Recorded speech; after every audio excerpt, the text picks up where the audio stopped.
만성염증이 모든 질병을 유발할 수 있다는 연구 결과가 있습니다. 특히 치매의 경우도 만성염증이 있는 사람이 많이 걸리는 것으로 알려져 있습니다. 그렇다면 이 만성염증은 어디에서 오는 걸까요? 연구에 따르면 우리 몸 안에는 약 500여 종의 균이 존재하는데 그중 나쁜 균이 뇌막을 통해 직접 뇌로 들어갈 수 있다고 합니다. 그렇기 때문에 치매 환자를 예방하려면 염증을 줄이는 것이 매우 중요합니다.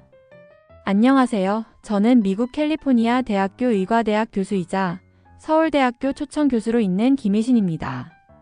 현재로서는 치매뿐만 아니라 모든 질병을 완치할 수 있는 방법은 없습니다.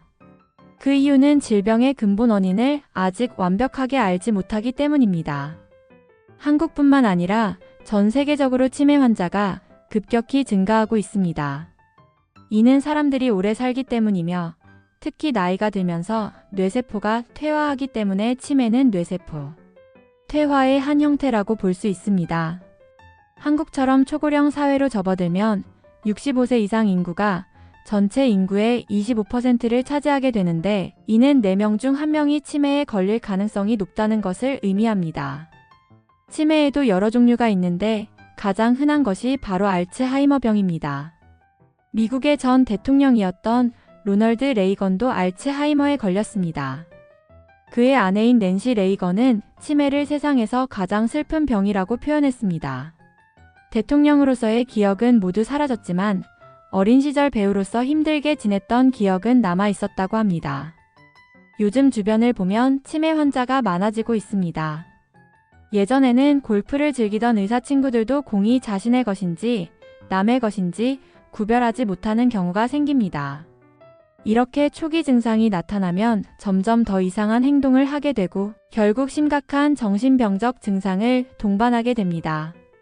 환각을 보거나 헛것을 듣고 밤중에 길을 나가 길을 잃는 등의 행동을 보이기도 합니다. 치매는 결국 인간의 자존심을 완전히 무너뜨리는 병입니다. 자신이 누구인지조차 알지 못하고 가장 사랑하는 가족조차 알아보지 못하는 상황이 오면 얼마나 안타깝겠습니까? 치매에 잘 걸리는 사람들. 인간은 사회적인 동물입니다. 친구가 없는 사람은 행복하기 어렵습니다.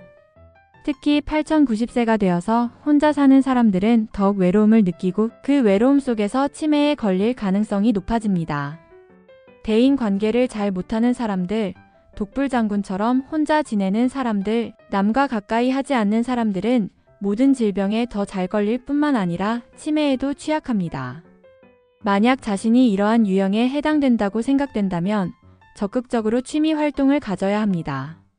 자신에게 맞는 클럽에 가입하여 사람들과 어울리는 것이 중요합니다. 이를 통해 치매 발병 가능성을 낮출 수 있습니다. 치매를 예방하는 방법. 사회적 관계 유지. 친구, 가족과 시간을 많이 보내기. 취미 활동을 통해 사람들과 교류하기. 음악 활동. 음악가들이 치매에 가장 덜 걸린다는 연구 결과가 있습니다. 악기를 연주하거나 노래를 부르면 뇌 활동이 활발해지고 몸 전체적으로 좋은 영향을 줍니다. 구강 건강 관리. 구강 건강이 나빠지면 입안의 염증이 뇌로 직접 영향을 미칠 수 있습니다. 하루에 여러 번 입을 헹구고 물을 충분히 마시는 것이 중요합니다. 올바른 식습관. 항산화 식품 섭취 블루베리, 레드베리, 올리브 오일, 견과류 등. 비타민 B3 섭취 뇌 건강에 도움. 단백질 보충 달걀, 두부, 고구마 등. 충분한 수면. 잠을 자는 동안 뇌에서 노폐물을 배출하기 때문에 깊은 수면이 중요합니다. 깊은 잠을 자려면 규칙적인 운동과 취침 환경을 조성해야 합니다. 어두운 환경에서 전자기기 없이 숙면을 취하는 것이 좋습니다. 스트레스 관리. 스트레스는 활성산소를 증가시키고 염증을 유발하는 주요 원인 중 하나입니다. 긍정적인 태도를 유지하고 명상이나 취미 활동을 통해 스트레스를 관리해야 합니다. 잘 사는 것뿐만 아니라 잘 죽는 것도 중요하다. 우리는 반드시 언젠가는 죽습니다. 그러나 그 죽음을 어떻게 맞이할 것인지는 우리에게 달려 있습니다. 최근에는 장례식을 사후에 하지 않고 생전에 미리 하는 운동이 확산되고 있습니다. 죽기 전에 가족, 친구들을 초대해 자신의 마지막 시간을 행복하게 보내는 것입니다. 삶을 충실히 살고 마지막 순간까지 사랑하는 사람들과 함께하며 의미 있는 삶을 살아야 합니다. 하루하루를 마지막처럼 살면 더욱 충실한 삶을 살 수 있습니다. 치매 예방뿐만 아니라 인생을 더 의미 있게 만드는 것이 중요합니다. 오늘 하루도 감사하며 건강하고 행복한 삶을 살아가시길 바랍니다.